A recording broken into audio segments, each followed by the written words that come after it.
किसी भी ऑप्शनल का जो पेपर 1 होता है वो प्राइमरीली किस पे फोकस्ड रहता है। और जिस दिन आपने सिलेबस के सारे टॉपिक्स के नोट्स बना लिए, उस दिन आपकी जो प्रेपरेशन का फर्स्ट स्टेप है वो कंप्लीट हो गया। आपका प्रीलिम्स का सिलेबस कैसा है? Most of 90% of your question are already written in your syllabus. Revise it minimum 5 to 7 times and practice answer writing and then appear for your examination with the hope that you qualify it with good marks. Good afternoon. So today we are gathered here for an orientation session. आप सबका जो optional जिसके लिए आप आए हैं आज, that is anthropology. ठीक है? My name is Pranav Manhas. So before we begin the class, मेरे 2-3 क्वेरीज रहेंगी, आप प्लीज कोऑपरेट करके इंटरेक्टिव सेशन बनाएंगे आज। How many of you have finalized your optional कि एंथ्रोपोलॉजी ही लेना है? Please raise your hands. तो काफी ऐसे बच्चे हैं जो अभी श्योर नहीं है कि उनको ऑप्शनल क्या करना, एंथ्रोपोलॉजी या कोई और ऑप्शन। ठीक है, तो many of you are thinking कि अभी डिसीजन फाइनल अभी आपका हुआ नहीं। ठीक है, तो इस क्लास में मैं ट्राई करूंगा आपको बताने का कि ये ऑप्शनल कैसा है, क्या चीज़ें आपको इसमें एक्सपेक्ट करनी है, किस तरह से आपको अपनी प्रेपरेशन को ओरिएंट करना है। ओरिएंटेशन सेशन है, तो आपकी प्रेपरेशन की ओरिएंटेशन कैसी रहेगी, क्या क्या रिसोर्स मटेरियल आपको यूटिलाइज करने होंगे इसमें, इसका सिलेबस कैसा है।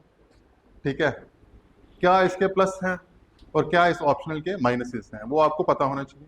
आपकी स्ट्रेंथ के साथ इसके ऑप्शनल की स्ट्रेंथ मैच करती है तो आपको अच्छे से ये आगे आपको स्कोर में हेल्प करेगा।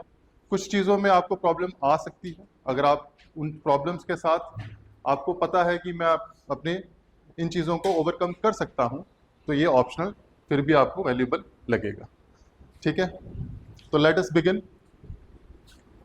पहला क्वेश्चन ये अराइज होता है कि एंथ्रोपोलॉजी ही क्यों।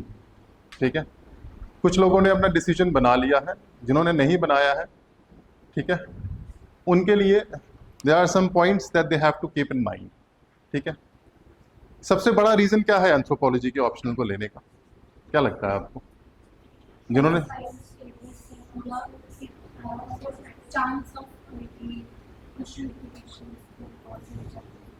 क्वेश्चन रिपीट होने के चांसेस ज्यादा हैं ऑप्शनल में, व्हाई, क्यों ऐसा? स्टैटिक है। ठीक है, ज़्यादा ईयर टू ईयर इसमें ज़्यादा चेंजेस नहीं आती, ऐसा मैं नहीं मानता।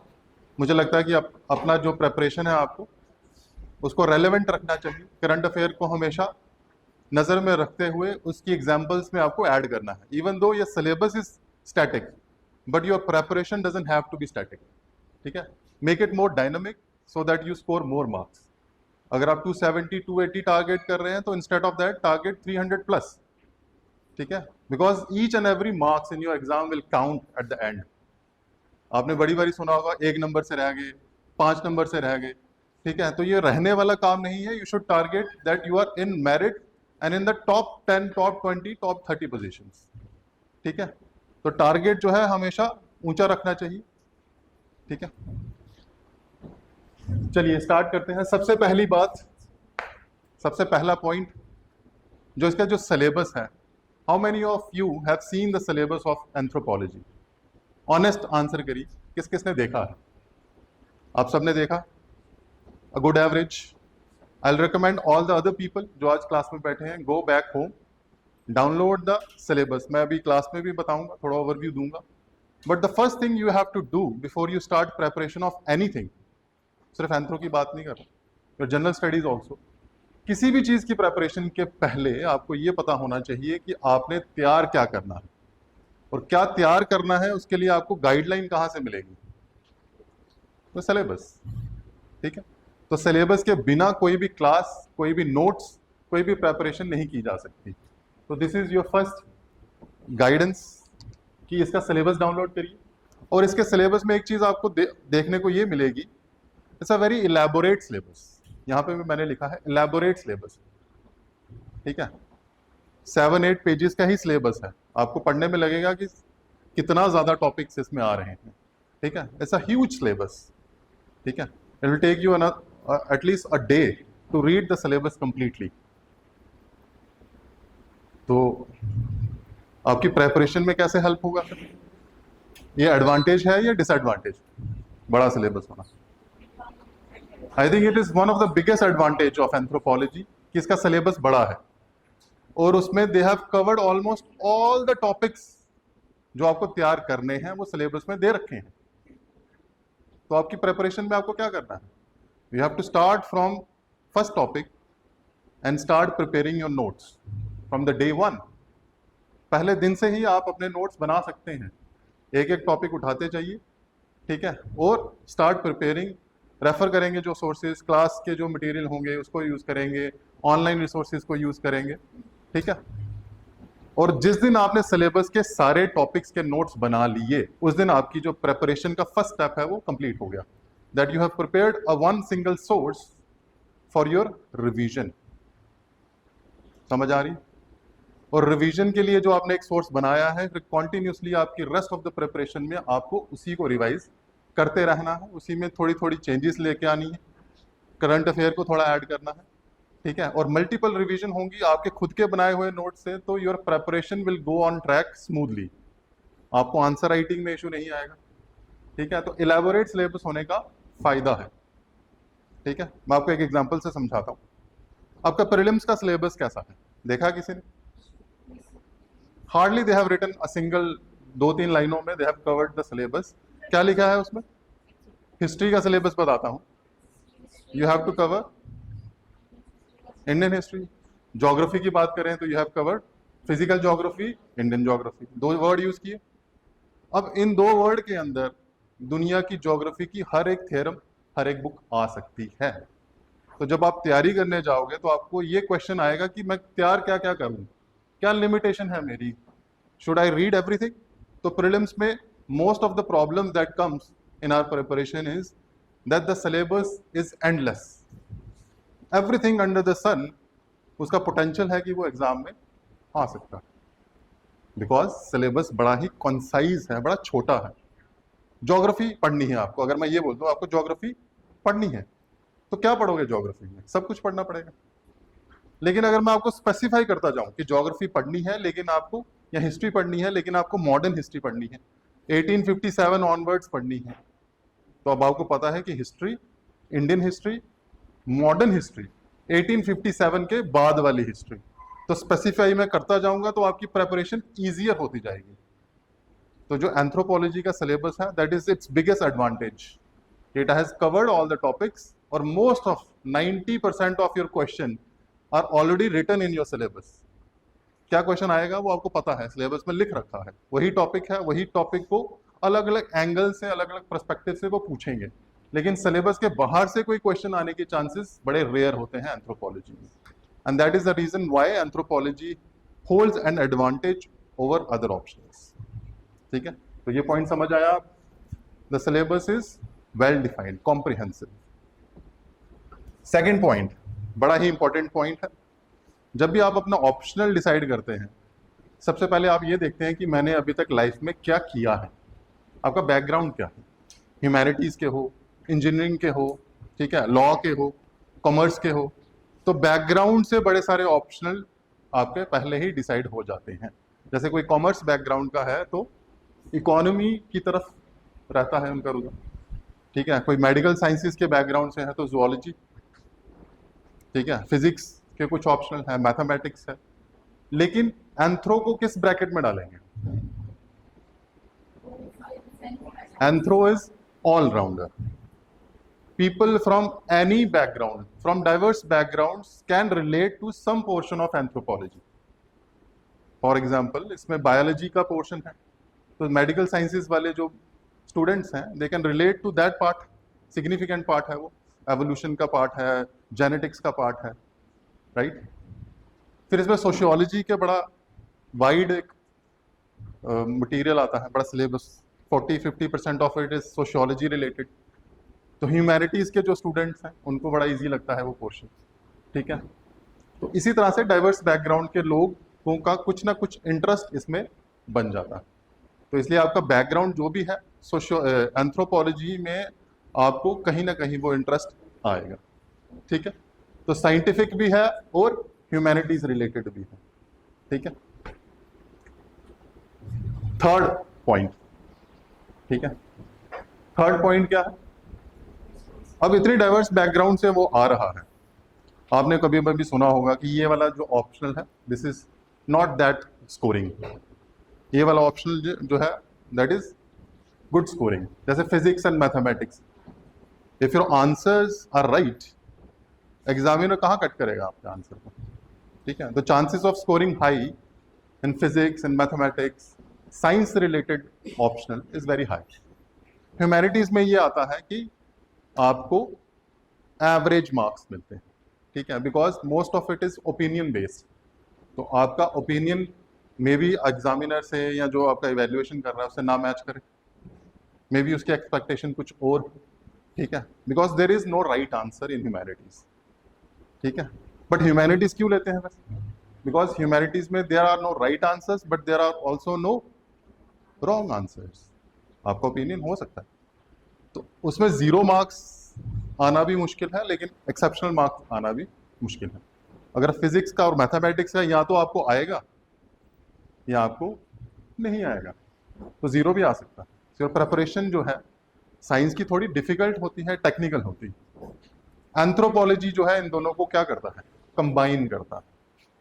आप साइंसेस बैकग्राउंड के हो तो साइंस रिलेटेड पोर्शन में you can score highly, humanities के हो तो ह्यूमैनिटीज के साथ you can also score a good marks, ठीक है। तो इसका जो डाइवर्सिटी है, ठीक है, एक तो आपको प्रेपरेशन में नई नई चीजें सीखने को मिलेंगी, ठीक है, तो आप बोर नहीं होंगे, ठीक है। मे बी ह्यूमैनिटी से आप बोर हो चुके हो, हिस्ट्री पढ़ रहे हो, ज्योग्राफी पढ़ रहे हो, already so much humanity you are studying, तो साइंसेस वाला will give you a fresh perspective about things, ठीक है, तो मजा आएगा पढ़ने में। साइंसेस से बोर हो जाओगे तो ह्यूमैनिटीज, ठीक है। और दूसरा, इसमें प्रीवियस ईयर क्वेश्चंस, जैसे शी ऑलरेडी टोल्ड यू कि प्रीवियस ईयर क्वेश्चंस के क्वेश्चंस बड़े रिपीट होते, डायरेक्टली रिपीट नहीं होंगे, बट उसमें कुछ लैंग्वेज चेंज कर देंगे, कोई पर्सपेक्टिव चेंज कर देंगे, बट 60 to 70% जो है वो प्रीवियस ईयर क्वेश्चन में पूछे गए क्वेश्चंस में से ही निकलेंगे आप, ठीक है। तो एक एक्सपेक्टेशन क्या है आपकी उस पेपर से, ठीक है, वो आपको ऑलरेडी पता होगी। 50-60% आप ऐसी टेरिटरी में होंगे जो फेमिलियर टेरिटरी है, जो आपको पता है जिस चीज का, ठीक है। Next point is relevance to India today. आज इंडिया में क्या हो रहा है, सिर्फ इंडिया की बात नहीं करूंगा, पूरे वर्ल्ड में क्या हो रहा है उसको जानने के लिए, because what is anthropology? Anthropology is the study of humans, study of humans done by humans. It's a curiosity कि हम आज जहां हैं वहां कैसे पहुंचे, ठीक है, पूरी हिस्ट्री से लेके आज तक, और ह्यूमंस के सब डायमेंशंस में, biological dimension, cultural dimension. Biological dimension की जब बात करते हैं तो I am talking about evolution, कि हम प्राइमेट से कैसे इवॉल्व हुए और ह्यूमन आज के फॉर्म में होमो सेपियंस कैसे बने, ये पूरी जर्नी कैसे आई, ठीक है। ह्यूमंस बनने के बाद हमारा कल्चर कैसे इवॉल्व हुआ, तो कल्चरल एस्पेक्ट भी है, ठीक है। सबसे बड़ा एस्पेक्ट है डाइवर्सिटी का, diversity in many senses, diversity in the form of religion, in the form of language, in the form of culture, ठीक है, in the form of how we behave, हमारे क्या एस्पेक्ट्स हैं कल्चरल, वो सारी diversity को भी स्टडी करते हैं। तो जब हम ऐसी चीजों को स्टडी करते हैं तो आपको करंट में क्या हो रहा है उन चीजों को समझना थोड़ा इजी हो जाता है। और अगर करंट वाली चीजें आपको समझना आ गई तो सिर्फ आपका एंथ्रोपोलॉजी नहीं, but other dimension of your answers, other dimension of your exam also becomes easier for you, ठीक है। अभी हम देखेंगे कैसे जीएस पेपर जो है बाकी हवाले और ऐसे कैसे ये ओवरलैप करेगा आपका एंथ्रोपोलॉजी, ठीक है। और सबसे इंपॉर्टेंट बात क्या, सबसे इंपॉर्टेंट बात यह है कि जब आप अपने आप को जानने लगते हो, आपकी आदतों को, आपके कल्चर को, आपके बिहेवियर को, तो it makes you a better human. तो सिर्फ तैयारी में आपको हेल्प नहीं करेगा, इन जनरल आपको लाइफ में it makes you a better human being, ठीक है। समझ आई? तो this is what advantages anthropology offers over other optionals. अब इसका ओवरलैप है बाकी जगह में भी, सभी ऑप्शनल का होता है। हिस्ट्री का अगर पढ़ोगे तो हिस्ट्री का ओवरलैप किससे होगा? जीएस पेपर 1 से, ठीक है, ज्योग्राफी का भी GS paper 1 and GS paper 3। अगर आप पॉलिटी लेते हो तो जीएस पेपर 2। एंथ्रोपोलॉजी का ओवरलैप कहाँ है, ऑलरेडी मैंने लिख रखा है। अगर जीएस पेपर 1 देखते हैं तो वहां पे एक कंपोनेंट आता है इंडियन सोसाइटी और ट्राइबल इश्यूज। तो इनकी बात करें तो डायरेक्टली जब आप एंथ्रोपोलॉजी पढ़ेंगे तो you will have readymade material to answer this aspect of your GS paper 1। और इसमें से एटलीस्ट 50 मार्क्स जो है डायरेक्टली आपको रिलेट करेंगे आपकी ऑप्शनल की एंथ्रोपोलॉजी स्टडी के साथ, राइट। जीएस पेपर 2 की बात करें तो उसमें एक कंपोनेंट आता है वेलफेयर पॉलिसी का और कॉन्स्टिट्यूशनल सेफगार्ड्स जो हम माइनॉरिटीज को देते हैं, या लिंग्विस्टिक माइनॉरिटी हो सकती है, रिलीजियस माइनॉरिटी हो सकती है। तो जब हम एंथ्रो पढ़ते हैं तो उसमें भी ये सारे एस्पेक्ट हम पढ़ते हैं। तो आपके लिए इसके लिए भी रेडी मटेरियल मिलेगा आपको। फिर जीएस पेपर 3 एनवायरनमेंट का, एग्रीकल्चर का रिलेशन रहेगा। जीएस पेपर 4 एथिक्स, मैंने आपको क्या बताया, it makes you a more thoughtful human being, ठीक है। तो डाइवर्सिटी को जब आप एक्सेप्ट करते हो तो एथिकल चीजों को ऑटोमेटिकली आप ज्यादा एक्सेप्टेंस देने लगोगे, ठीक है। Diversity of opinion, diversity of religion, culture, language, ठीक है, it makes you a more ethical person. Finally ऐसे में भी अभी आपको ओपिनियन बेस्ड ऐसे आते हैं, ठीक है, फिलोसफी बेस्ड ऐसे आते हैं। तो उसमें भी योर एंथ्रोपोलॉजी का एस्पेक्ट जो है डायरेक्टली आपको हेल्प करता है। और जो सबसे बड़ी हेल्प आपको मिलेगी that will be in your interview. Why? Interview के 2 डायमेंशन होते हैं। एक तो वो आपको डायरेक्ट ऑप्शनल से कुछ पूछ सकते हैं, अच्छे से पढ़ोगे तो एंथ्रोपोलॉजी का आपको आंसर मिलेगा। दूसरा, बाकी डायमेंशन में अगर आपको करंट अफेयर के रिलेटेड वो पूछेंगे कि व्हाई, व्हाट का एस्पेक्ट नहीं होता वहां पे। ऐसा हो रहा है तो क्यों हो रहा है। अगर हमारे देश में कोई प्रॉब्लम है तो आपको पूछ सकते हैं as an administrator what is your opinion and what are the solutions for that. तो जो सॉल्यूशन वाला एस्पेक्ट है वो आपको कहाँ से फिर बेस करोगे आप, जो आप अपना ऑप्शनल पढ़ोगे वहां पे you will have thinkers who gives you opinions कि ऐसे कैसा होना चाहिए। तो आपका जो आंसर है वो ज्यादा रिसर्च और ज्यादा स्कॉलरली होगा इन योर इंटरव्यूज, ठीक है। तो कुल मिला के अगर देखें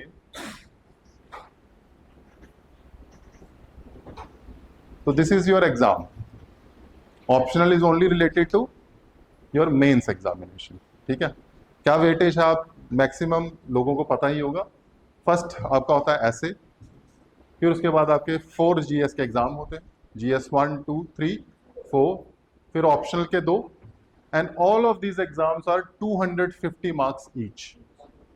तो कुल मिला के अगर पूरा ऐड करते हैं तो इट बिकम्स 1750 मार्क्स।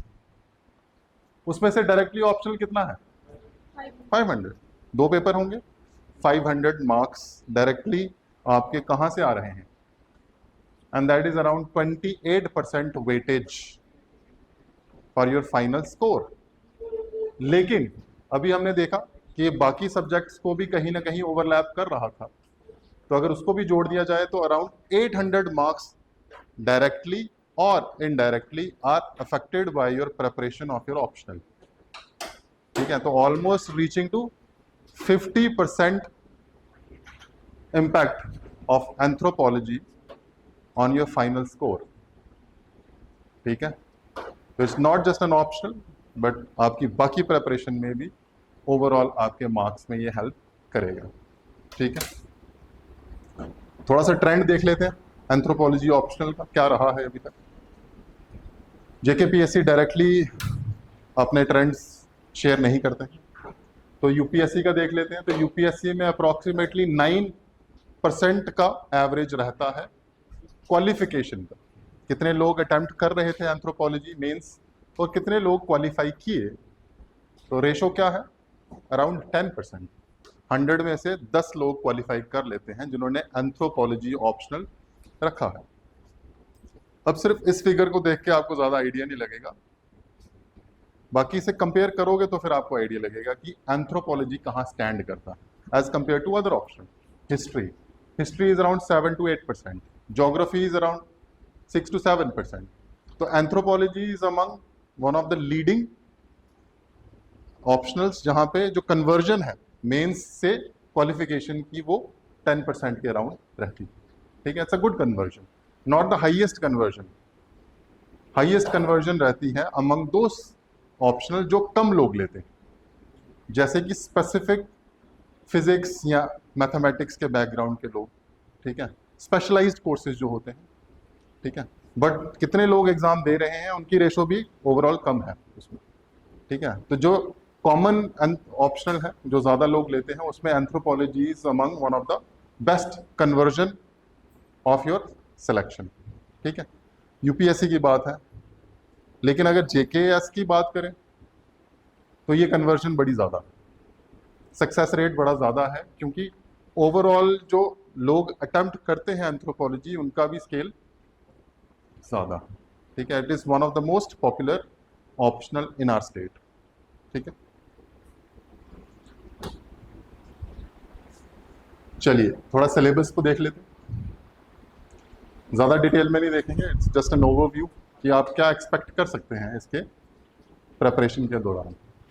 तो जो मैं बात कर रहा था कि it's a very elaborate, a very detailed syllabus, तो this is the example of that.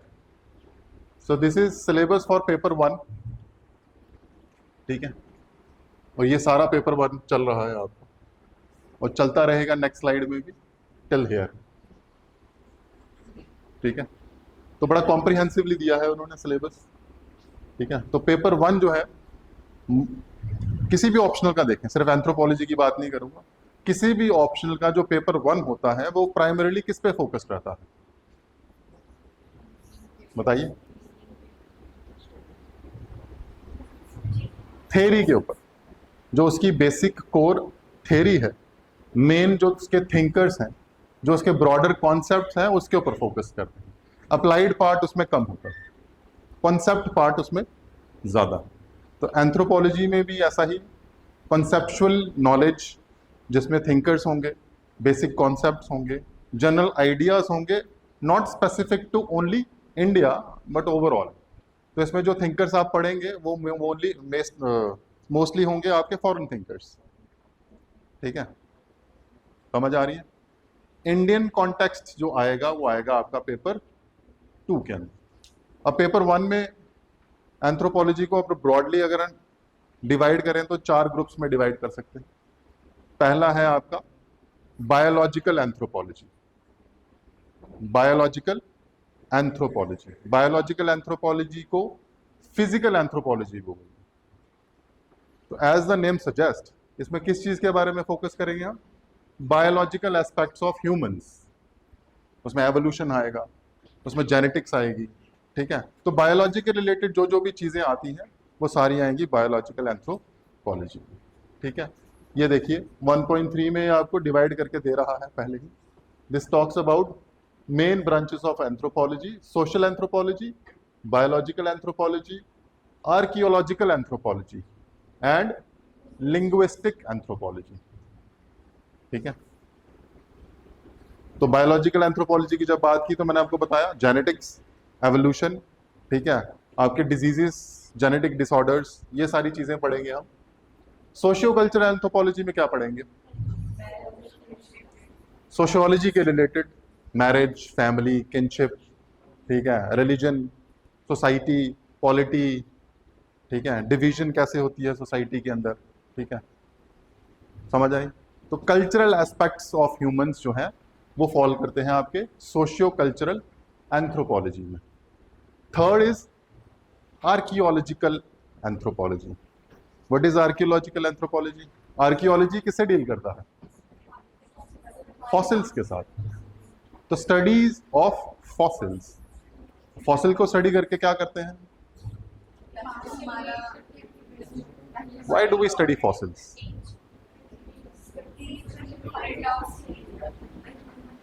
To have a understanding of the past. Present में क्या चल रहा है वो तो हम डायरेक्टली ऑब्जर्व करके देख सकते हैं, लेकिन पास्ट में क्या हुआ है उसको देखने के लिए हमें आर्कियोलॉजी की हेल्प लेनी पड़ती, ठीक है। थोड़ा सा पास्ट चलेंगे तो हमें बुक्स मिल जाती हैं जिसको हिस्ट्री बोलते हैं, but history is not archaeology and archaeology is not history, because history deals with the written aspects of past, लेकिन वो पास्ट जिसका कोई रिटन रिकॉर्ड नहीं है, वो पास्ट जिसमें रिटन रिकॉर्ड थे ही नहीं, उसको पढ़ने के लिए फिर आपको आर्कियोलॉजी की हेल्प लेनी पड़ती है। ठीक है, ऐसी सिविलाइजेशन, ऐसे कल्चर्स, ऐसी साइट्स जिसमें आपको रिटन रिकॉर्ड्स या तो मिलते नहीं हैं, मिलते हैं तो आप उसको डिसाइफर नहीं कर पाते, उसकी लैंग्वेज अभी तक डिसाइफर नहीं कर पाते। जैसे इंडस वैली सिविलाइजेशन की जो लैंग्वेज है, हमें अभी भी प्रॉब्लम आती है उसको डिसाइफर करने में। ठीक है, तो ऐसी चीज़ों को पढ़ने के लिए आर्कियोलॉजी हेल्प करती है, और आर्कियोलॉजी से पता चलता है कहाँ से हमारी शुरुआत हुई और आज हम यहाँ पे कैसे पहुँचे। ठीक है, और जो लास्ट है that is linguistic. Linguistic is related to language, क्या बोलते हैं, कैसे बोलते हैं, कम्युनिकेशन का मोड क्या क्या है, लैंग्वेज कैसे डेवलप हुई, फोनेटिक्स कैसे बने। ठीक है, ये सारी चीजें हम पढ़ेंगे किसमें, लिंग्विस्टिक आर्कियोलॉजी में। ठीक है, तो ये 4 डायमेंशंस आपको समझ आई एंथ्रोपोलॉजी की। 4 डायमेंशन को पढ़ के आप ह्यूमंस के हर एक एस्पेक्ट को कॉम्प्रिहेंसिवली स्टडी कर सकते हो। इसलिए एंथ्रोपोलॉजी को होलिस्टिक अंडरस्टैंडिंग ऑफ ह्यूमंस भी बोला जाता है। एक कॉन्सेप्ट है जिसको बोलते हैं होलिज्म। होलिज्म मतलब holistic understanding, comprehensive understanding of humans. ठीक है, आ गया रहने दो। ठीक है, तो थोड़ा सा सिलेबस देख लेते। तो आपका जो फर्स्ट चैप्टर है, जो फर्स्ट यूनिट है, उसको डिवाइड किया गया है मल्टीपल पार्ट्स में। सबसे पहला part is meaning and scope. तो एक जनरल आइडिया होगा आपको व्हाट इज एंथ्रोपोलॉजी, उसकी डेफिनेशन, अलग अलग स्कॉलर्स ने क्या क्या बोला है एंथ्रोपोलॉजी को लेके, तो ये उसका मीनिंग और स्कोप में आएगा, क्या क्या इसमें पढ़ेंगे हम। ठीक है, second is what is the relation of anthropology with other dimensions, with other studies, जैसे कि सोशल साइंसेस। तो सोशल साइंसेस का कुछ पोर्शन है जो एंथ्रोपोलॉजी में आप पढ़ते हो, जैसे कल्चर। तो कुछ चीजें सिमिलर हैं बट कुछ चीजें ऐसी हैं जो आप सोशल स्टडीज में नहीं पढ़ते, जैसे कि साइंसेस। तो कुछ सिमिलैरिटीज होंगी और कुछ डिफरेंसेस होंगे, तो वो दोनों आपको पता होने चाहिए। डायरेक्टली एग्जाम में क्वेश्चन भी आता है, सोशल साइंसेस के साथ एंथ्रोपोलॉजी को कंपेयर किया जाए। कंपैरिजन मतलब सिमिलैरिटीज भी और डिफरेंसेस। फिर बिहेवियरल साइंसेस, इस तरह से अलग अलग साइंसेस के साथ, अलग अलग ऑप्शनल के साथ आप उसको कंपेयर करोगे। 1.3 is already we have talked about what are the various dimensions. 1.4 से आपका बायोलॉजिकल एंथ्रोपोलॉजी शुरू हो जाएगा। तो इसमें क्यों क्या पढ़ रहे हैं हम, ह्यूमन एवोल्यूशन, कौन कौन से ऐसे फैक्टर्स थे जिससे हमारी एवोल्यूशन हुई, तो ये सारी चीजें हम पढ़ेंगे। तो दिस एंटायर पोर्शन, ठीक है, टिल हियर जो है, this entire portion is biological anthropology, physical anthropology. तो आपके पूरे सिलेबस का काफी सिग्निफिकेंट पोर्शन यहाँ पे आया है, और यहाँ पे दोबारा से आएगा दिस पोर्शन।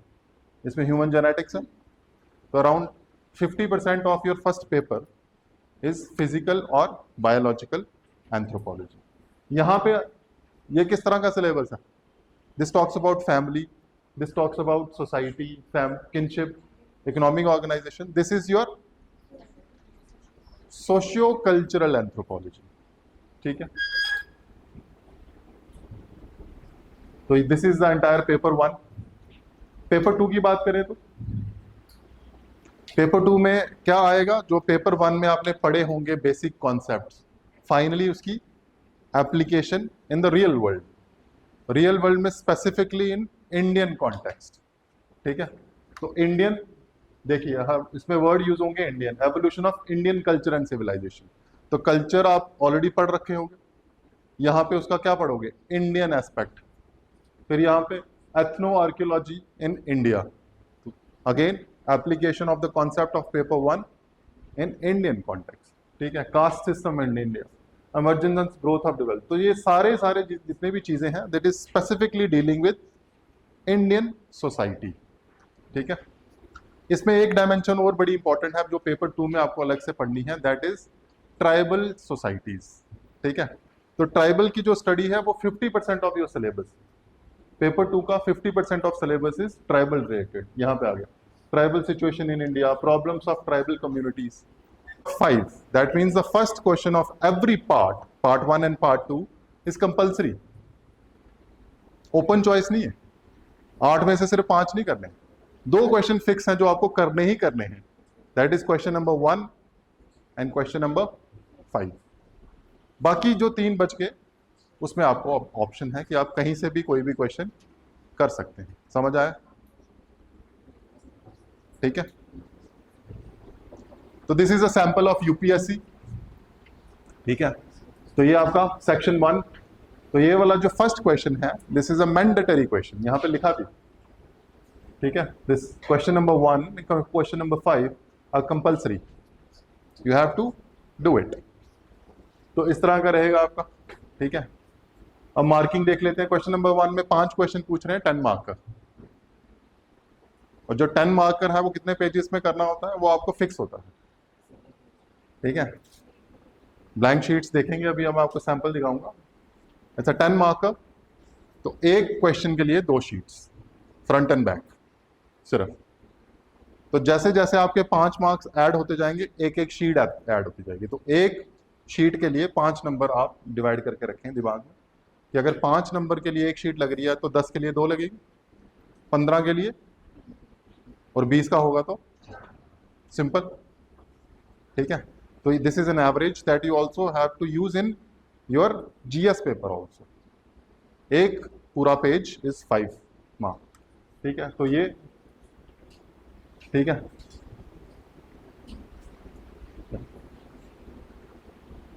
सेकंड क्वेश्चन देख लेते हैं. इसका देखिए ट्रेंड कैसा है. 3 क्वेश्चन पूछे हैं इसमें.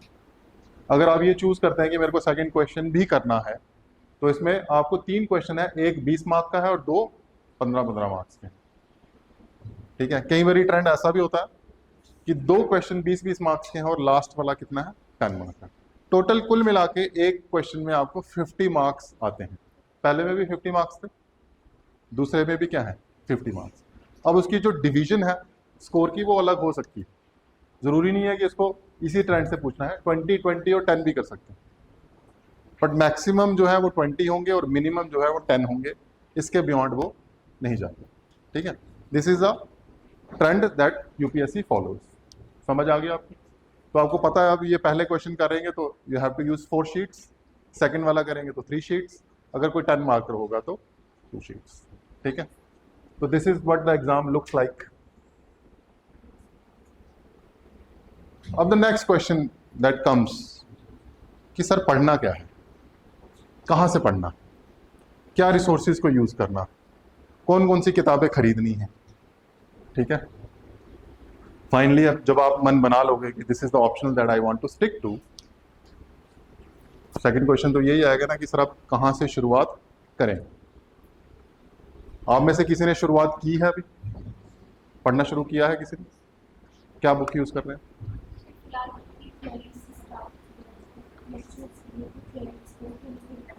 From where?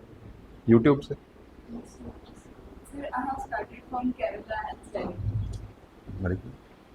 Anybody else? ठीक है. पहली बात आपको ये याद रखनी है कि कोई भी बुक आपको कवर टू कवर पढ़ने की जरूरत नहीं है. आपका टारगेट या आपका एम एंथ्रोपोलॉजिस्ट बनना नहीं है. आपका जो एम है वो एग्जाम में क्वालिफाई करना है. ठीक है. एंथ्रोपोलॉजिस्ट बनने में कोई बुराई नहीं, 3-4 साल 5 साल लगते हैं. अब आपको ग्रेजुएट से शुरू करके मास्टर्स तक जाना है. It is a 5 year journey. 3 साल ग्रेजुएशन, 2 साल मास्टर्स, पीएचडी करनी है तो अनदर 5 ईयर. तो इट्स अ बिग प्रोग्राम. अगर आपको डिटेल में पढ़ना है और आपको इच्छा है तो that is a journey that you have to follow. But अगर आप यूपीएससी या केएस के लिए प्रिपेयर कर रहे हैं तो your aim is to qualify the exam. ठीक है. तो हमें किसको फोकस में रखना है अपनी प्रिपरेशन में? Limited sources specific to your syllabus, specific to what is being asked in the question and how you are going to tackle it. ठीक है. एक चीज को पढ़ते हुए आप 1000 किताबें भी पढ़ सकते हैं. उसके n नंबर ऑफ थिंकर्स होंगे. सोसाइटी पढ़ोगे तो it is a endless journey. Sociology का पूरा ऑप्शनल ही सोसाइटी के ऊपर बेस्ड है. तो अगर एक पूरा ऑप्शनल एक कंपोनेंट को कवर करता है, तो उस कंपोनेंट में तो आप कहीं पे भी आ सकते हैं, 5, 6, 10 महीने भी लगा सकते हैं, but that is not your target. Your target is specifically to cover your syllabus, revise it minimum 5 to 7 times, and practice answer writing, and then appear for your examination with the hope that you qualify it with good marks. ठीक है, तो आपका M जो है वो clear होना चाहिए. तो ऑप्शनल पढ़ने का एम जो है, it is not to do a PhD in anthropology, but it's to cover your syllabus sufficiently so that you score good marks with the aim that you score 300 plus marks. ठीक है, M clear हो गया. अब शुरुआत कैसे करेंगे, जो उन्होंने बताई किताब वहीं से शुरुआत करते हैं. The first book, and this is only book that I will recommend कि आप कवर टू कवर पढ़ सकते हैं. ठीक है, बाकी इसके बाद क्योंकि it's a text book, class 11th and class 12th 2 किताबें आती हैं केरला स्टेट बोर्ड की. ठीक है, SCERT की. ठीक है, और यहाँ पे आपको देखिए मैंने इंडेक्स भी साथ में लगा रखा है, तो आपको एक आइडिया हो जाएगा कि what does this book says. सबसे पहला इंट्रोडक्शन टू, तो आपको इंट्रोडक्शन तो पता होनी चाहिए. ठीक है, और ये किस स्टैंडर्ड की बुक है, क्लास 11th. तो इसका जो लेवल होगा वो कोई भी किसी भी बैकग्राउंड का इंसान पढ़ेगा तो उसको इजीली समझ आ जाएगा. ठीक है, कोई आप थियरी, कोई अगर स्कॉलरली बुक ले लेते हो, मास्टर्स की बुक ले लेते हो, तो उसकी जो डेफिनेशन है वो शायद आपके सर के ऊपर से निकल जाए. बट खुद से पढ़ना चाहते हो तो start from this, the very basics. ठीक है, और इसमें आपका जो सिलेबस है वो कहीं ना कहीं आपको दिख रहा होगा. दिख रहा है, इंट्रोडक्शन टू तो पहला चैप्टर. फिर सोशल, 4 डिवीजन बताई थी आपको मैंने. What is socio cultural anthropology, what is biological anthropology, archaeological and linguistic. तो आपको 4 डिवीजन भी उसने बता दी. फिर मैरिज, फैमिली, किनशिप, मैंने क्या बताया था आपको, this is your socio cultural part. तो ये फर्स्ट बुक है. सेकंड बुक भी आती है इसकी, क्लास 12th,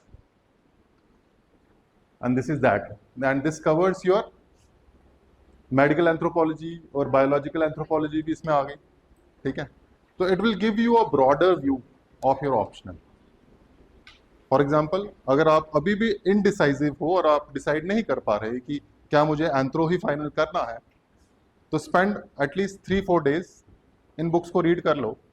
अगर अपने लेवल पे आपको 50% अंडरस्टैंडिंग भी बन जाती है तो आपको ये गारंटी है कि अब ऑप्शनल पढ़ोगे तो आपको आ जाएगा. ठीक है, और अगर इंटरेस्ट बन जाता है और इससे ज़्यादा समझ आ जाती है, फिर आप इस ऑप्शनल में एक्सेप्शनल परफॉर्म भी कर सकते हैं, क्योंकि आप अपने लेवल पे पढ़ रहे हो, कोई एजुकेशन, कोई टीचर आपको नहीं पढ़ा रहा. तो सेल्फ स्टडी जो है वो अल्टीमेट सोर्स ऑफ सक्सेस है इस पूरे एग्जामिनेशन में. जब तक आप सेल्फ स्टडी नहीं करोगे, no teacher can help you to qualify any exam. ठीक है, जो भी क्लास में पढ़ाया जाता है दैट इज पैसिव लर्निंग. घर जाके जब तक उसको रिवाइज नहीं करोगे, एक्टिवली लर्न नहीं करोगे, खुद का दिमाग नहीं लगाओगे, तो ये चीज़ें याद नहीं होंगी. रिटेंशन रेट होता है, अगर आज शाम को आप रिवीजन नहीं करते हो तो नेक्स्ट डे ओनली 20% रिटेंशन होती है, और उसके बाद सब्सिक्वेंटली वो रिटेंशन जो है वो और एक्सपोनेंशियली गिरती जाती है, और एक हफ्ते बाद आपको ऐसा लगेगा कि आपने तो कभी क्लास पढ़ी ही नहीं थी. ठीक है, तो revision and self study is the success to is the key to success. तो समझ आया. तो पहले आप ये NCERTs पढ़ लो. It will take 2-3-4 days for you to read it. ठीक है, बेसिक अंडरस्टैंडिंग के लिए पढ़ना है, कोई नोट्स नहीं बनाने, कोई अंडरलाइन नहीं करना है. Read it as a book, read it as a novel, study it. ठीक है, अगर आपने फाइनली डिसाइड कर लिया कि anthropology is what you want to do, then the real books will start, and those books are, सबसे पहले is amber and amber. ठीक है, लिया आपने बुक, ले रखिए, एम्बर एंड एम्बर. अगेन मैंने आपको क्या रिकमेंडेशन दी थी, कवर टू कवर बुक को नहीं पढ़ना है. जैसे लक्ष्मीकांत पढ़ते हो ना आप, कवर टू कवर, ऐसा नहीं करना. आपको क्या करना है, आपको देखना है कि आप कौन सा चैप्टर शुरू कर रहे हो. चैप्टर नंबर 1 शुरू कर रहे हो, तो चैप्टर नंबर 1 में क्या बोला गया है, what is anthropology, what is it's scope. तो आपको देखना है इस बुक में वो किस चैप्टर में दिया गया है और फिर उसको स्टडी करना है। आपका चैप्टर नंबर 1 डन, आपने वही पोर्शन इसमें से पढ़ा एंड दैट इज इट, वहां इस बुक को क्लोज कर दिया। ठीक है, जैसे जैसे क्लासेस चलती जाएंगी चैप्टर वाइज चैप्टर मैं आपको बताता जाऊंगा कि कौन से रिसोर्सेज को आपको इस चैप्टर के लिए यूज करना है। ये ओवरऑल जनरल रिसोर्सेज हैं, ये आप रख लें अपने पास, क्योंकि बीच में कभी मैं आपको बोल सकता हूँ कि go and read Ember and Ember from page number this to page number this. ठीक है, तो उस टाइम पे for your reference you have to have this book. तो this will cover your general aspects of anthropology and it covers world anthropology and gives you relevant examples। जो exam में आपको relevant example डालनी है for value addition.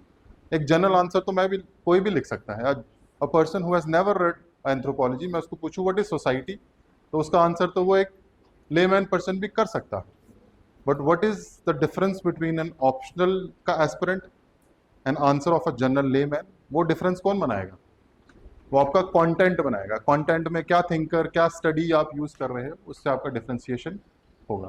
तो amber and amber, उसके बाद this is for, नाम ही लिखा है इसके ऊपर, बायोलॉजिकल एंथ्रोपोलॉजी की कोई जब चैप्टर शुरू होंगे उसके रेफरेंस के लिए you have to use this book. ठीक है, the book written by Stanford. एक और बुक आती है इसके ऑल्टरनेट में, आप वो भी रेफर कर सकते हो, पी नाथ। ठीक है, काफी इलेबोरेट है, ये थोड़ा सा ज्यादा फोकस्ड है आपके यूपीएससी के लिए। P Nath is more comprehensive and it is more technical. ठीक है, तो पी नाथ को पढ़ने के लिए आपको थोड़ा बायोलॉजी की बेसिक अंडरस्टैंडिंग होना जरूरी। ठीक है, तो ये दोनों मैंडेटरी है, ये तो आपको लेनी ही। इसके बाद this is Makkhan Jha's book specifically for anthropological thought. जब थॉट की बात आ रही है तो कौन आएगा इसमें, थॉट कौन देगा, थिंकर्स। जो थिंकर्स वाला चैप्टर जब आता है तो यू हैव टू स्टडी मक्खन झा। ठीक है, अलग अलग थिंकर्स आएंगे तो वो थिंकर्स को स्टडी करेंगे। और ये किसके लिए है, फॉर सोशियो कल्चरल एंथ्रोपोलॉजी। तो सोशियो कल्चरल, तो ये किसके हैं, पेपर 1 के रिसोर्सेज। इसमें इंडियन स्पेसिफिक कोई भी रिसोर्स अभी नहीं आया, जनरल है, a general understanding of anthropology. ठीक है, तो these are for paper 1। Paper 2 के लिए इंडियन स्पेसिफिक आ जाएंगे अब, और इंडियन स्पेसिफिक में ठीक है there is one thinker, one scholar, Nadeem Hasnain, इनकी 2 किताबें हैं। ठीक है, इंडियन एंथ्रोपोलॉजी जो एक जनरल इंडियन कॉन्टेक्स्ट में आपको एंथ्रोपोलॉजी बताएंगे, और ट्राइबल के रिलेटेड मैंने आपको बताया था पेपर 2 में 40 से 50% इज ट्राइबल इन, तो उसके लिए दिस बुक। ठीक है, इसके अलावा वैल्यू एडिशन के लिए योजना, बहुत सारी सोर्सेज से आप पढ़ते हो कि योजना पढ़ो, हर महीने आती है। ठीक है, एक योजना आई थी 2014 में। ठीक है, और वो किसके ऊपर थी, तो इसके साथ कॉम्प्लीमेंट्रीली आप पढ़ सकते हो। ये थोड़ा सा स्टैटिक होगा तो इसमें से थोड़ा सा आप ज्यादा स्पेसिफिक एग्जांपल्स को उठा सकते हो। तो आपके आंसर में जितना ज्यादा स्पेसिफिसिटी होगी, जितने रेलेवेंट एग्जांपल्स आप कोट करोगे अपनी स्टडी के लिए, उतना आपको ज्यादा अच्छे स्कोर मिलेंगे। तो this is for value addition योजना। ठीक है,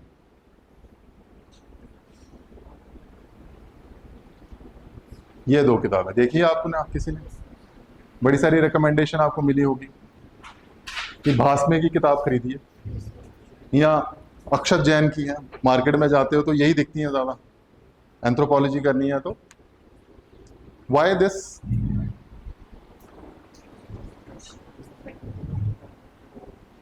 आप जब हिस्ट्री पढ़ते हो तो हिस्ट्री में मॉडर्न हिस्ट्री जब आता है तो उसमें आपको बोला जाता है या तो आप क्या पढ़िए, बिपिन चंद्रा, एनसीईआरटी, और एनसीईआरटी जब पढ़ लेते हैं उसके बाद जो है वो एनसीईआरटी छोड़ दीजिए, उसके बाद स्पेक्ट्रम पढ़िए। स्पेक्ट्रम इज राजीव आहिर द्वारा लिखा गया जो बुक है। वाई, स्पेक्ट्रम में क्या है, स्पेक्ट्रम में स्पेसिफिकली नोट्स के हिसाब से वो बुक बनाई गई कि जब आपको एक जनरल अंडरस्टैंडिंग हो जाएगी तो दोबारा दोबारा आपको स्टोरी पढ़ने की जरूरत नहीं पड़ेगी, आप कंसाइज मटेरियल पढ़ो जिसमें उन्होंने स्पेसिफिक पॉइंटर्स दे रखे हैं। तो इट्स अ रिवीजन मटेरियल, ठीक है। Rajeev Ahir is a revision material, आपके बिहाफ पे उसने आपके लिए नोट्स बना रखे हैं, ठीक है। तो जब भी आप हिस्ट्री पढ़ोगे तो don't read it as the first book, always read the NCERT and then go switch to Rajeev Ahir for your subsequent revision. तो ये भी ऐसा ही है, जब आपका पूरा सब्जेक्ट, जब आप फाइनली थोड़ी थोड़ी अंडरस्टैंडिंग होने लगेगी, आप जब नोट्स बनाने लगोगे तो this is for your reference for formation of your class notes या योर सेल्फ नोट्स जो आप हैंड रिटन बनाओगे, ये भी नोट्स हैं, ठीक है। नोट्स को पब्लिश कर दिया है तो ये बुक बन गई। डायरेक्टली नोट्स से आपकी अंडरस्टैंडिंग नहीं बनेगी, अंडरस्टैंडिंग बनेगी by reading your basic books. एक बार वो पढ़ लोगे, अंडरस्टैंडिंग बना लोगे, तो then switch to this for your notes making. समझ आ गई? तो ये हेल्पर है, ठीक है। इसके अलावा मार्केट में जब आप जाते हैं तो आपको टॉपर्स के क्या मिलते हैं?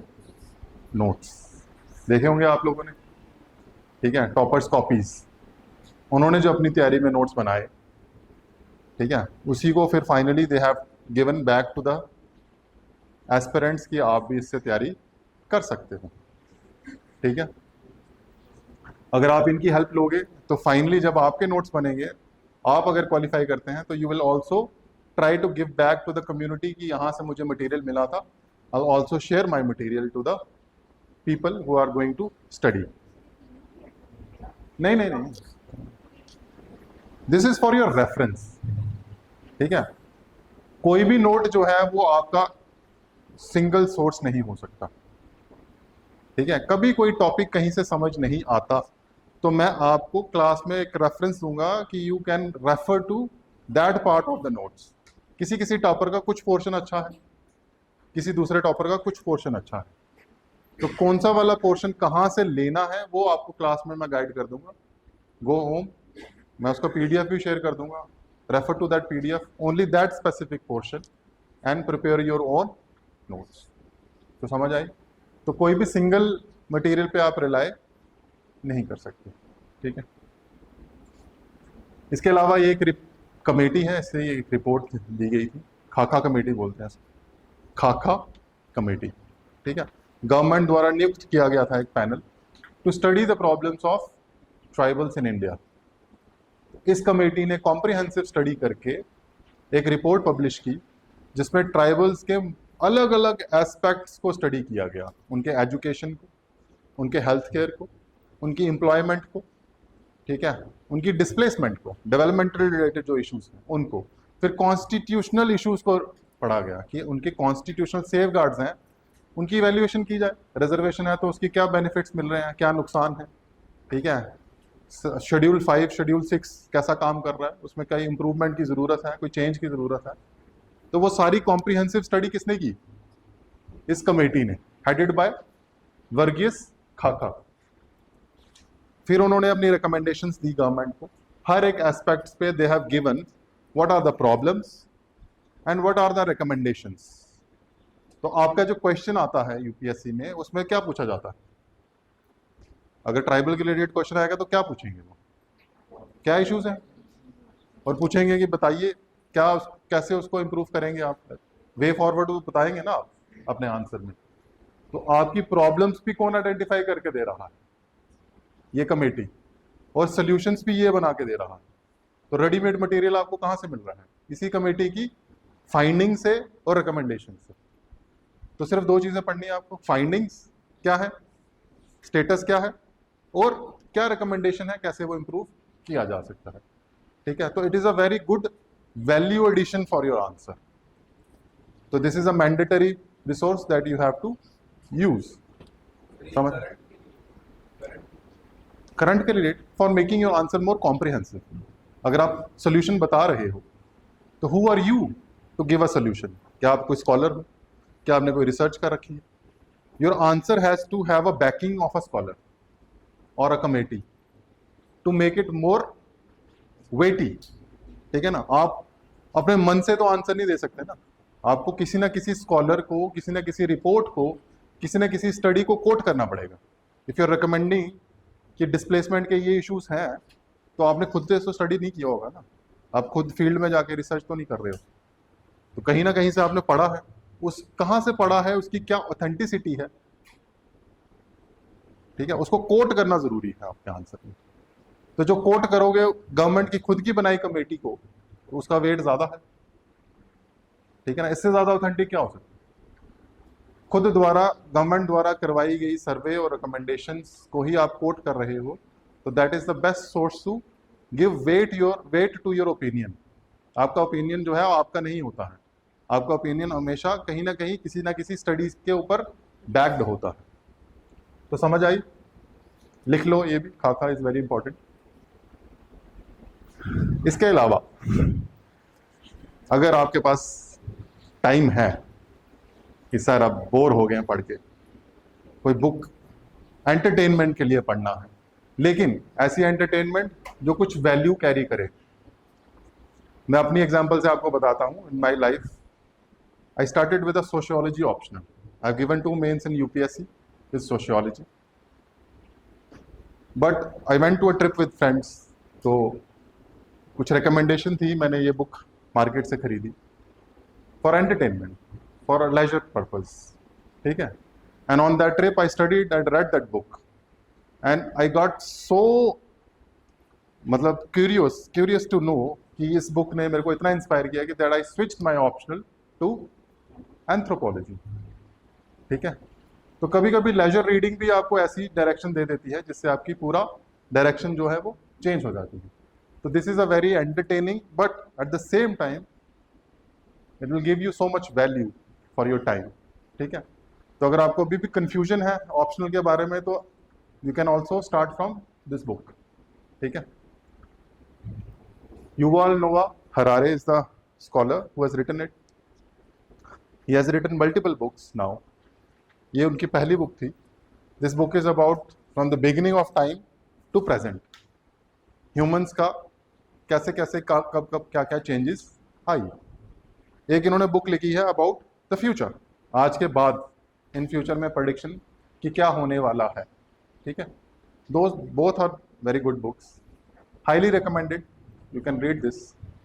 ठीक है, इसके बाद सिद्धार्थ मुखर्जी की ये जेनेटिक्स के रिलेटेड स्पेसिफिक बुक्स है, बायो फिजिकल एंथ्रोपोलॉजी का जो पार्ट है, अ वेरी एंटरटेनिंग। ठीक है, उसके बाद रिचर्ड डॉकिंस, तो आप शायद जानते होंगे सब, Richard Dawkins a very famous scholar, तो उनके द्वारा लिखी गई बुक। तो this is for leisure read, कभी आप बोर हो रहे हो, कुछ पढ़ने के लिए चाहिए, तो this is a recommendation from anthropological perspective. ठीक है, चलिए, अब ये वो चीज़ है जो सब लोगों को क्या रहता है, क्यूरियोसिटी, कि सर अब तैयारी शुरू कर रहे हैं, किताबें भी खरीद ली हैं, how do we take notes, how do we start, क्या से नोट्स बनाने हैं जो बाद में हमें वैल्यू देंगे। अब इतनी सारी किताबें हैं, आप सबको तो रिवाइज नहीं कर पाओगे, अगर अलग अलग जगह से सोर्सेज आपको मिल रहे हैं, तो you have to have a single point where you have to club all the sources, जहां जहां जो जो वैल्यू मिली सबका पॉइंट उठाया और एक जगह पे रख दिया, सो दैट जब आप सब्सिक्वेंटली स्टडी करोगे तो आपको वो सारी किताबें ढूंढने की जरूरत ना पड़े, सिर्फ एक चीज मिले, जो आपके नोट्स हैं उसको पढ़िए and revise what you have noted down. तो नोट्स कैसे बनाने हैं? सबसे पहले for your GS also, not just for anthropology, I highly recommend कि आप इस तरह से अपना रजिस्टर मेंटेन करें। क्या है ये? This is UPSC's answer sheet. जब एग्जामिनेशन में आप बैठेंगे, आंसर लिखेंगे, तो this is what you are going to get. ठीक है, a plain sheet with 2 margins. ठीक है, अब इस पे नोट्स बनाने हैं या रजिस्टर पे बनाने हैं, इसका क्या एडवांटेज?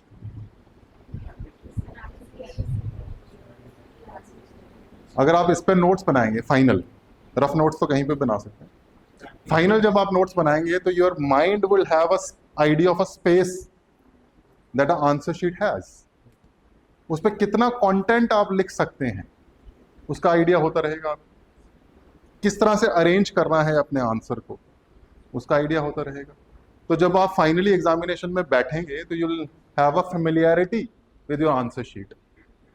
ठीक है, एक स्पेस का आइडिया रहेगा कि अगर मैं कंटेंट बना रहा हूं किसी टॉपिक के ऊपर तो 2 शीट में बना है, 3 शीट में, 4 शीट में, 5 शीट में, तो कितने मार्क्स का वैल्यू आपके पास है। 20 मार्क्स का है, 40 मार्क्स का है, 50 मार्क्स का है, 10 मार्क्स का है।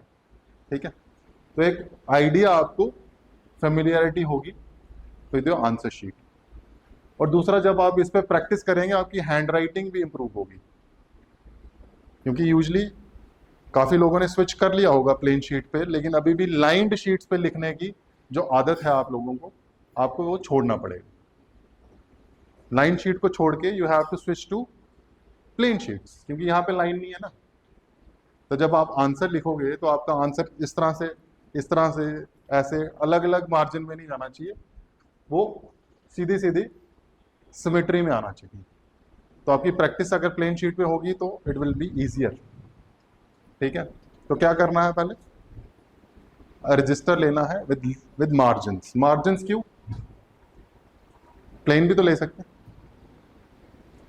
अगेन फेमिलियरिटी तो है ही है। दूसरा, अगर कल को कोई वैल्यू एडिशन करनी है you will have a space जिसमें आप कोई एग्जाम्पल, कोई थिंकर, कोई स्कॉलर, कोई ट्राइब, अगर बाद में आपको आइडिया लगता है तो आप उसमें ऐड कर सकते हैं। ठीक है, अगर पूरी शीट ही भर दी होगी तो फिर आपके पास स्पेस भी नहीं होगी। ठीक है, तो लेटर एडिशंस के लिए आपके पास स्पेस अवेलेबल होगी। दूसरा, आपने क्या काम करना है, ये वाली बुक लेनी है। क्या है ये, this is previous year questions, not just questions, they have already arranged it as per the topics of your syllabus. तो अगर चैप्टर 1 शुरू कर रहे हैं तो चैप्टर 1 के सारे प्रीवियस ईयर के क्वेश्चंस आपको एक ही शीट में वो दे देंगे। तो आपको आइडिया रहेगा कि किस तरह के क्वेश्चंस आते हैं, कौन से टॉपिक ज़्यादा इंपॉर्टेंट हैं। ठीक है, और आपको किस तरह से अपने नोट्स को तैयार करना है। समझ आ रही। तो किसी भी चैप्टर को शुरू करने से पहले ये वाला और ये वाला 2 चीज़ें आपके पास होनी चाहिए। फिर पहले पेज पे क्या करेंगे, what is the first thing that you have to do, क्या लिखेंगे, syllabus. It's not syllabus, it's a list of the topics that you have to prepare in your notes. ठीक है, पूरा का पूरा चैप्टर उठाया और क्या लिख दिया फर्स्ट पेज पे कि ये इस टॉपिक के लिए नोट्स मैं बना रहा हूं या बना रही हूं। और फिर जैसे जैसे आप उस पेज को, नोट्स को बनाते जाएंगे, you have to underline and tick कि ये वाला बन गया और ये वाले रह गए। तो that would be your guide कि आपका कोई टॉपिक मिस ना हो, सारे टॉपिक्स आपने कवर कर रखे। तो पहला काम है क्या लिखना, सिलेबस। सेकंड पेज पे क्या लिखेंगे, प्रीवियस ईयर क्वेश्चंस, कि ये क्वेश्चन आए हैं। ठीक है, तो 2 पेज आपके फिक्स रहेंगे किसी भी नोट्स के या किसी भी चैप्टर के शुरुआत में, syllabus and previous year questions. उसके बाद जब आपका टॉपिक शुरू होगा फिर उसमें क्या क्या रिसोर्सेज आपको यूज करने होंगे वो मैं आपको as per the class I will tell you, you go and refer to those notes. Class में अगर लिखवाऊंगा डिक्टेशन तो you can also use that directly. ठीक है, तो कोई भी रिसोर्स अगर आप यूज ना भी करोगे, if you are consistently attending the class, taking all the dictation जो मैं करवाऊंगा, तो even that is sufficient for you to prepare your anthropology. ठीक है,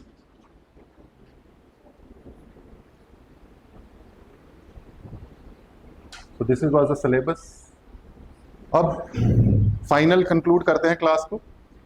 what are the do's and what are the don'ts, क्या करना है और क्या नहीं करना है। सबसे पहले मैंने आप ऑलरेडी बता रखा है आपको नोट्स मेकिंग में, you have to master the syllabus. Syllabus क्या है, कितने चैप्टर हैं, कौन कौन से टॉपिक्स हैं, ये सब आपको मेमोराइज करना है। कैसे होगा? बाय राइटिंग इट योरसेल्फ, खुद लिखो हाथ से, ठीक है, प्रिंटेड कॉपी नहीं, खुद हाथ से लिखोगे तो आपको एक विजुअल मेमोरी बनेगी, तो उस विजुअल मेमोरी को यूज करके हर चैप्टर के सामने लिखोगे तो हो ही जाएगा, ठीक है। तो ये जो दो चीजें मैंने आपको बताई नोट्स में। सेकंड इज, जब आप अपने नोट्स बनाओगे तो फ्लो चार्ट्स और डायग्राम्स को स्पेसिफिकली आपको प्रैक्टिस करना है, ठीक है। At least 50% of your answer should have diagrams. तो वैल्यू एडिशन के लिए डायग्राम्स, फ्लो चार्ट्स जो भी है यू हैव टू प्रिपेयर, ठीक है। उसके बाद a very important point number 3, paper 1 पढ़ा हमने, मैंने बताया ब्रॉडर चीजें पढ़ेंगे, उसमें वर्ल्ड थिंकर्स पढ़ेंगे, बेसिक अंडरस्टैंडिंग करेंगे, उसमें आपके स्कॉलर्स थिंकर्स आएंगे, केस स्टडीज आएंगी, और पेपर 2 में इंडियन स्पेसिफिक चीजें आएंगी, इंडियन थिंकर्स आएंगे, इंडियन सोसाइटी आएगी, ट्राइब्स आएंगी। लेकिन दोनों को आपने साइलोज में नहीं रखना है। साइलोज समझते हो क्या है? आइसोलेशन में नहीं रखना है, दोनों को क्या करना है? मिक्स करना है। मतलब अगर फर्स्ट पेपर का कोई क्वेश्चन आ रहा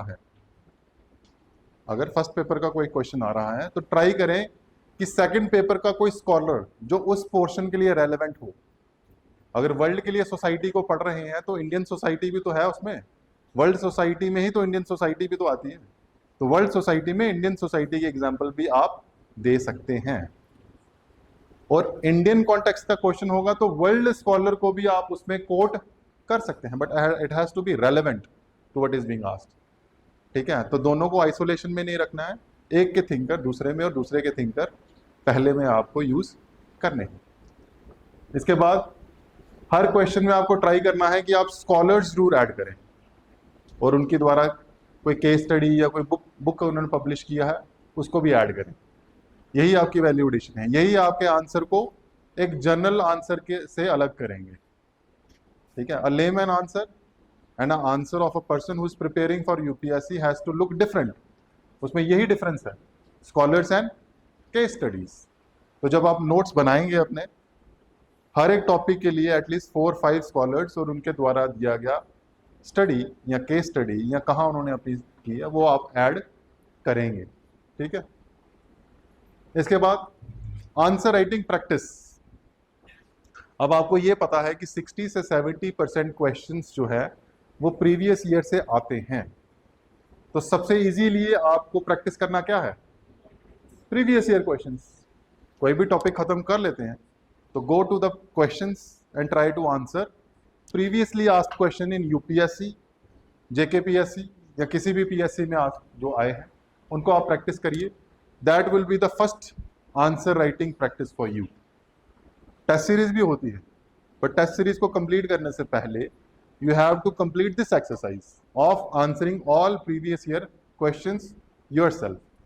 आप लिखते हैं, आपको लगता है कि कॉन्फिडेंस नहीं है या कोई अच्छा आंसर नहीं है, you can come to me, show me the answer कि सर मैंने ये आंसर लिखा है, kindly evaluate and give me directions कि ये ठीक है या इसमें इम्प्रूवमेंट की ज़रूरत है। I am here to guide you for that. But practice किसने करनी है? आपने, ठीक है। वीक में कोई एक दिन हम रखेंगे जिसमें will have a answer writing practice, ठीक है। इसके बाद स्टैटिक होने के बावजूद भी मैंने क्या बोला आपको, you have to add current yourself. उसके लिए जब आप भी न्यूज़पेपर पढ़ते हैं जनरल स्टडीज के लिए तो मैगजीन पढ़ रहे हो ना आप, कभी भी उसमें ट्राइबल्स का कोई आता है पॉइंट तो एंथ्रोपोलॉजी के लिए इंपॉर्टेंट है, सोसाइटी का आता है एंथ्रोपोलॉजी के लिए इंपॉर्टेंट है, कोई कॉन्स्टिट्यूशनल अमेंडमेंट हो रही है एंथ्रोपोलॉजी के पॉइंट ऑफ व्यू से आपको लगता है इंपॉर्टेंट है, प्लीज राइट इट डाउन, ठीक है। तो जितना आप करंट ऐड करोगे उससे लगेगा कि you are a dynamic student who is aware about the surroundings, who is aware about what is happening around him, ठीक है। तो आपके आंसर जो है वो ज्यादा वैल्यू कैरी करेंगे, राइट। उसके बाद लास्ट पॉइंट तो मैंने आपको बता दिया है, आंसर राइटिंग प्रैक्टिस आप खुद से करें। क्या नहीं करना है, लास्ट स्लाइड वही, क्या नहीं करना है,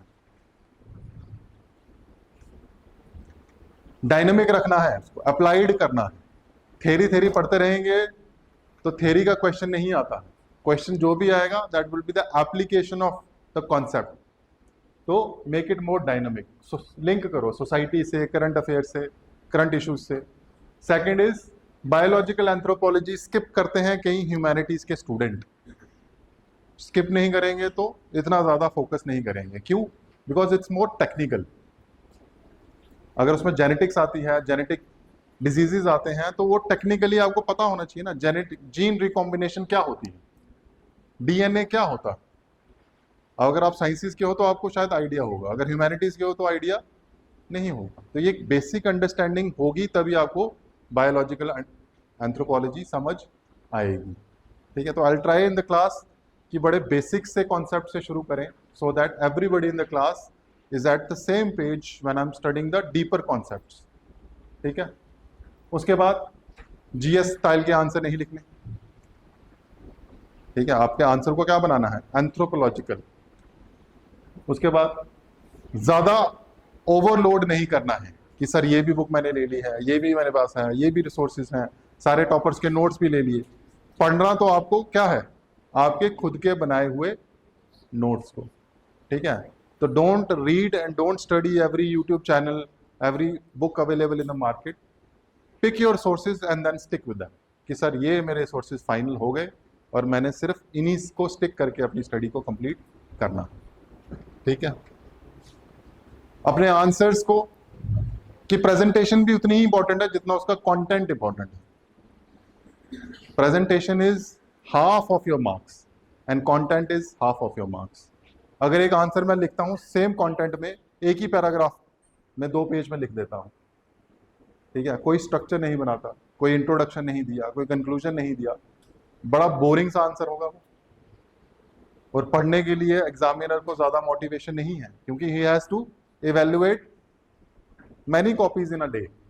तो अगर आपका आंसर पॉप नहीं कर रहा है, अगर उसका स्ट्रक्चर नहीं है, उसमें अंडरलाइनिंग नहीं किया, उसमें डायग्राम नहीं बनाया, तो वो बोर हो जाएगा और बोरियत से वो आपके मार्क्स काट लेगा। तो अपने आंसर को कैसे स्ट्रक्चर करना है वो भी हम स्पेसिफिकली किसी दिन स्टडी करेंगे, देखेंगे कि कैसे एक अच्छा आंसर स्ट्रक्चर किया जाता है।